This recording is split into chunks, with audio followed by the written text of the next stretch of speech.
جھوٹ بولنا کیا حرام ہے؟ اگر حرام ہے تو سورہ اعراف کی آیت 33 کے مطابق 5 میں سے کون سی چیز کا اطلاق اس پہ ہوتا ہے؟ مثال کے طور پر ایک کامیڈین ہے، وہ کسی کو ہنسانے کے لیے جھوٹ بولتا ہے، لیکن وہ کسی کی حق تلفی نہیں کر رہا، کوئی شرک بھی نہیں ہے، کوئی امورلٹی بھی نہیں ہے اس کے اندر، تو وہ ابو داؤد کی اس حدیث کے لحاظ سے کس طرح غلط ہے جس میں اس وسلم نے فرمایا کہ تباہی ہے اس کے اوپر کہ جب وہ بولتا ہے تو جھوٹ بولتا ہے تاکہ لوگوں کو اس سے ہنسائے؟ اس کی تھوڑی سی وضاحت کرنے۔ اچھا جی، شکریہ۔ جی، سب سے پہلے تو یہ سمجھ لیجئے کہ حرام ہے، ممنوع ہے، اللہ نے روکا ہے۔ اسی طرح سے اور بعض تعبیریں بھی عربی زبان میں ہیں، اردو میں بھی ہیں، یہ سب اختیار کی جا سکتی ہیں۔ اور جب یہ تعبیریں اختیار کی جاتی ہیں تو سیاق سباق بتاتا ہے کہ کس درجے میں بات ہے۔ یعنی آخری درجے میں روکا جا رہا ہے تو پھر ہم حرام کا لفظ بولتے ہیں۔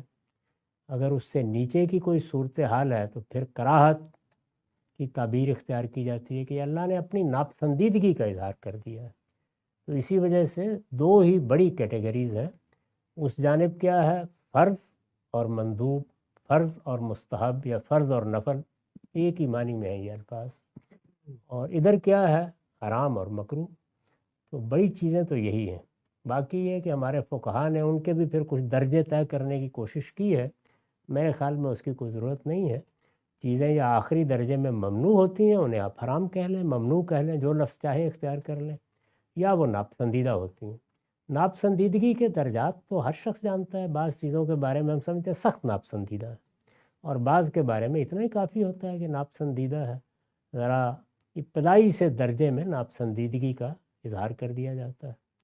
جھوٹ کا جہاں تک تعلق ہے تو وہ حرمت کے درجے میں اس وقت آتا ہے جب کہ آپ کسی کی حق تلفی کے لیے جھوٹ بولتے ہیں یا کسی کی جان مال آبرو کے خلاف زیادتی کے لیے جھوٹ بولتے ہیں۔ اس سے نیچے جب جھوٹ سے روکا جاتا ہے تو یہ سدًا للذریعہ ہے۔ یعنی اگر ایک آدمی لوگوں کو ہنسانے کے لیے جھوٹ بولنے کا عادی ہو جائے گا تو اس کا اندیشہ ہے کہ کسی دن کسی سنجیدہ معاملے میں بھی جھوٹ بولے گا۔ تو اس لیے بچنے کی صحیح کرنی چاہیے۔ پورے دین ہی میں یہ دو چیزیں ہوتی ہیں، یعنی ایک وہ جگہ ہے جہاں پہ حرمت واقع ہو رہی ہوتی ہے، اور ایک وہ جگہ ہے کہ جہاں سے بات شروع ہو جاتی ہے۔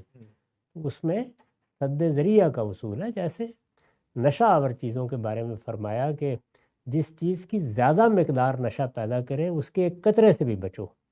تو یہ در حقیقت قطرے سے بھی بچنے کی تعلیم ہے جو دی گئی ہے، اور اس سے کوشش کرنی چاہیے۔ باقی رہ گئی یہ بات کہ کسی جگہ مخاطب کو معلوم ہے یہ کہ یہ ہمیں ہنسانے کے لیے بات کر رہے ہیں یا کوئی لطیفہ سنا رہے ہیں، اس پر اس کا اطلاق نہیں ہوتا۔